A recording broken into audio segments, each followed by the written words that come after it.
नमस्कार, मैं Ritesh Pandey, Hindustan health times में आप सभी का स्वागत है। और आज हम मुलाकात करेंगे ट्रामा सेंटर जिला चिकित्सालय बलिया के एनेस्थेटिस्ट डॉक्टर उज्जवल प्रकाश से, और इनसे हम जानेंगे कि जैसा कि ऑपरेशन के दौरान बेहोशी के इंजेक्शन लगने के कई साल बाद भी मरीज़ दर्द की शिकायत करते हैं, इसका कारण क्या हो सकता है।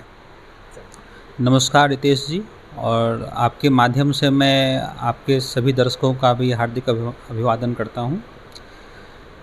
एक आपका सवाल बहुत ही सुंदर है, और बलिया जैसे जगहों में ये प्रायः मैंने देखा है कि लोगों में इस तरह की भ्रांतियां हैं कि जैसे ही उसको स्पाइनल लगता है या उसको कमर में बेहोशी की सुई दी जाती है तो उससे वो दर्द की शिकायत 2 साल 3 साल या लंबे वर्षों तक करते रहते हैं। तो मैं आपके माध्यम से आपके दर्शकों को ये बताना चाहता हूँ कि इस तरह की कोई भी बात नहीं है। एनेस्थीसिया की जो भी दवाएं दी जाती है उसका असर 1 साल 2 साल 3 साल या इतने लंबे अंतराल तक नहीं रहता है। हाँ, जब वो कमर में जब सुई दी जाती है, जिसको हम लोग स्पाइनल एनेस्थीसिया कहते हैं, जनरली वो सिजेरियन सेक्शन के पहले या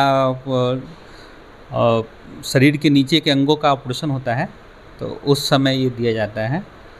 तो इसमें हम लोग जब दवा देते हैं तो उससे किसी किसी को दर्द की शिकायत होती है, और दर्द की शिकायत भी काफ़ी हल्की होती है, और लोगों में ये भ्रम बैठ गया है कि दर्द की शिकायत काफ़ी ज़्यादा होती है या वो सुई लगा था इसी के कारण ये दर्द हो रहा है। ये सारी बातें गलत हैं। कुछ दिन तक दवा का असर रहता है, और डॉक्टर उनको हमेशा सुई लगाने के बाद परहेज़ बताते हैं उससे बचने के लिए, और वो अगर सही से उन परहेज़ों का पालन करें तो कुछ दिनों में ही ये दर्द होने की संभावना इस सुई के द्वारा लगभग ख़त्म हो जाती है। पर बात सर करें अगर परहेज़ की, तो वो किस तरह के परहेज़ और सावधानियां हैं जो मरीजों को करनी चाहिए। हाँ, परहेज़ इसकी है कि मरीज़ को कुछ दिन तक हमेशा लेटे रहना चाहिए, उसको ज़्यादा चलना फिरना नहीं चाहिए, उठना बैठना नहीं चाहिए। और बहुत लोग को देखेंगे जैसे ऑपरेशन हुआ है बाहर जाते हैं तो वो सामान्य रूप से उठने बैठने लगते हैं, चलने लगते हैं।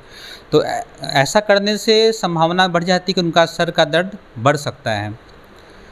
और अगर इन परहेज़ों पर ध्यान रखें, वो डॉक्टर चिकित्सक जो भी बोलते हैं कि इतने दिन तक विश्राम करें, तो उनको लेटे रहना है, ज़्यादा चलना टहलना नहीं है, पूरा अपना हाइड्रेशन पर्याप्त मात्रा में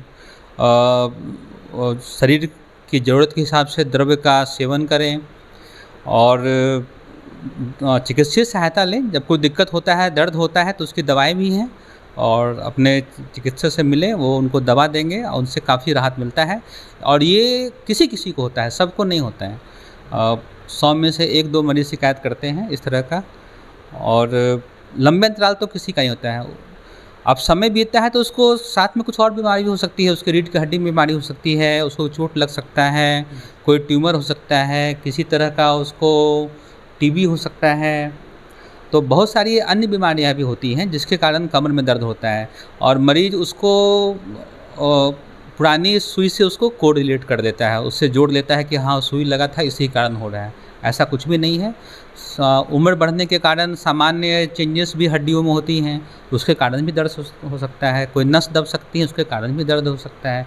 तो जब ऐसा दर्द हो तो जाकर अपने चिकित्सक से मिले, वो उनको उचित सलाह देंगे, दवा देंगे और उसका उपाय बताएंगे। Thank you sir.